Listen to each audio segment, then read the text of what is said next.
ভাত যাতে গরমে নষ্ট না হয় তাই একসময় জল ঢেলে রাখা হতো, সেটাই পরের দিন সকালে পান্তা ভাতে পরিণত হতো। এই সমস্যা থেকে বাঁচার জন্য ফ্রিজ আবিষ্কার করা হলো, আর এখন মানুষ বেশি টাকা দিয়ে রেস্টুরেন্টে গিয়ে পান্তা ভাত কিনে খায়। ফেসবুকে পান্তা ভাত নিয়ে আধিক্যতা দেখায়। দিনে প্লেটটা সহজলভ্য ছিল না বলে মানুষ একসময় কলা পাতা কেটে তাতে খাবার খেত, আর এখন সবার বাড়িতেই প্লেট আছে। কিন্তু নামি রেস্তোরাঁয় কিংবা কখনো কখনো বাড়িতেও কলা পাতায় খাবার সুযোগ পেলে মানুষ সেটাকে লাক্সারি মনে করে। ধুতি পাঞ্জাবি কিংবা শাড়ি পরাটাই একসময় চল ছিল। ঘরের বাইরে প্রতিটা জায়গায় এগুলোই ছিল স্বাভাবিক পোশাক।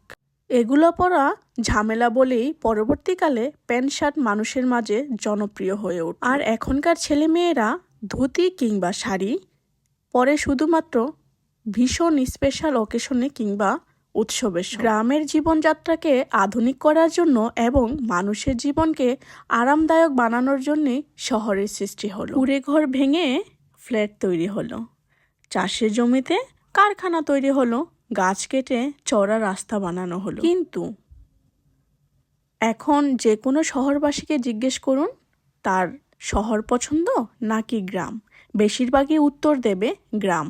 প্রকৃতির সান্নিধ্য পাওয়া এখন যেন লাক্সারি একটা লাইফের অংশ হয়ে গিয়েছে। পাহাড়ের জঙ্গলে ঘুরতে যাওয়া এখন খরচ সাপেক্ষ, অথচ জঙ্গল কেটেই আমাদের এই নগরের সৃষ্টি। কারণ আমরা জঙ্গলের বদলে নগর চেয়েছিলাম।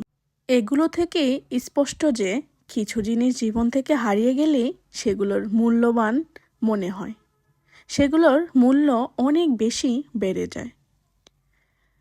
থাকাকালীন কেউ সেগুলোর মূল্য দিতে জানে না, মূল্য বোঝেও না।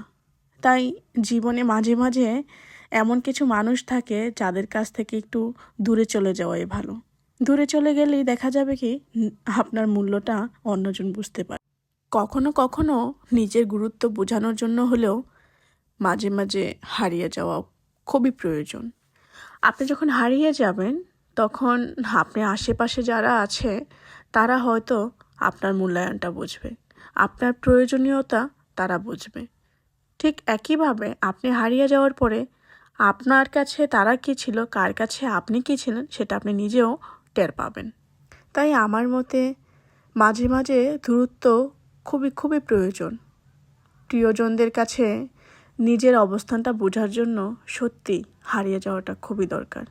একবার হারিয়ে দেখুন না, কে আপনাকে কতটুকু মনে রাখে, কে আপনার খোঁজ করে, এটা জানতে তো হবেই, তাই না?